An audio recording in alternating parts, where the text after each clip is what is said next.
Denis Diderot was born in 1713 in the town of Langres, which is located in a northern province of France called Champagne. At the time, due to his father's wishes and devoutness to the Roman Catholic faith, it seemed he was destined to be a Jesuit priest. Denis had other plans. From 1729 to 1732, he studied and earned a master's degree in philosophy from the College of Harcourt. He planned to move on to studying law and abandon the clergy completely, but changed his mind once again and decided he loved literature and art more than anything else. His father could not tolerate Denis' refusal to have a proper, stable job, and so he disowned him in 1732, and Denis lived the life of a wanderer for a decade. 1741 was a big year for Denis, as he met Jean-Jacques Rousseau, who would become a great friend for 15 years, and married his wife, Antoinette Champion.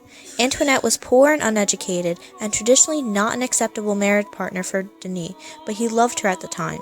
Although that love later faded and their marriage became an unhappy one, with Denis having multiple affairs and mistresses, they stayed together through the mutual love of their daughter, Angelique. Since he had to support his family in some way, Denis took on many translating jobs and eventually moved on to writing some of his own works. Many were not published until after his death, due to them having negative opinions on religion and secular schools. Some of his more popular works include Letter on the Blind, which many consider one of the first presentations on the thought of natural selection, even if the theory wasn't entirely fleshed out yet. Voltaire, an early idol of Denis, praised him on this work. He also wrote a highly indecent novel despite one of his mistresses, titled The Indiscreet Jewels, and it remains his most published original work. In 1745, Denis was approached with the offer to translate Ephraim Chambers' Cyclopedia. He worked together with a mathematician named Jean Lévron d'Alembert, and although it was just supposed to be a simple translation, Denis added his own ideas and philosophies into it, turning the translation into a radical and controversial work, later to be known as the Encyclopedia. Denis surrounded himself with other relatively unknown philosophers and writers.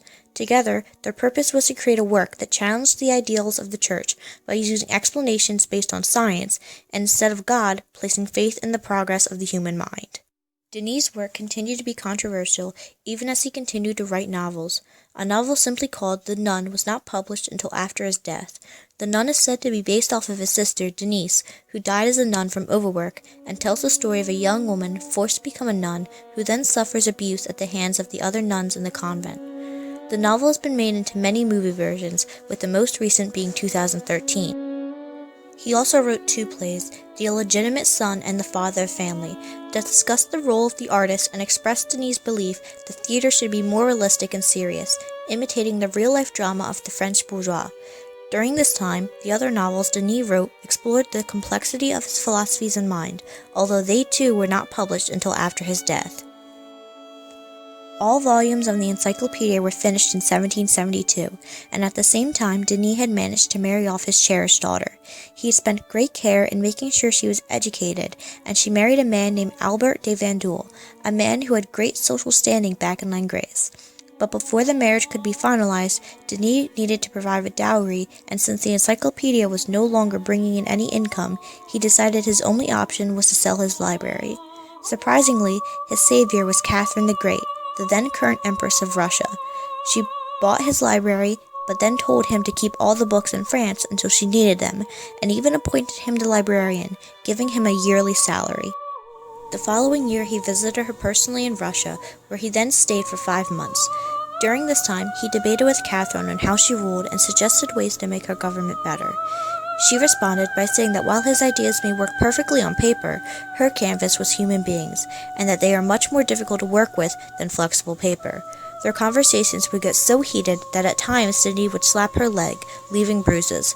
She eventually had to put a table between them to protect herself. Later, she would write that if she had followed any of Denis' advice, her kingdom would have been in chaos. He left Russia still unhappy about the government, but with great praise to Catherine, comparing her to Cleopatra.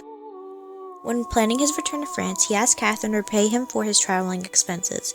He asked for 1,500 rubles, and instead she sent him double the amount, an expensive ring, and a personal escort back to Paris. In 1784, Denis came down with an illness, and upon hearing the news, Catherine arranged for him to stay in an expensive room located at the Rue de Richelieu. He stayed there for 2 weeks before dying of coronary thrombosis on July 31st, 1784. Before his death, he had written one last criticism of Catherine's government, denouncing it once again. He suggested she leave her throne forever, and instead kill anyone who tried to recreate a monarchy. He also suggested letting the people lead, and then criticized her for her public executions, saying she did not lift the spirits of her nation. He had not intended to send the notes to her, but they were delivered anyway after his death. When she read them, she was furious and dismissed them as nonsense and incoherent babbling. In the end, Denis did not have much success in life, but gained some recognition for his work after his death, as is the case with many artists, writers, and philosophers. Denis also gave us volumes upon volumes of a book still in circulation today and still used by so many people, the Encyclopedia.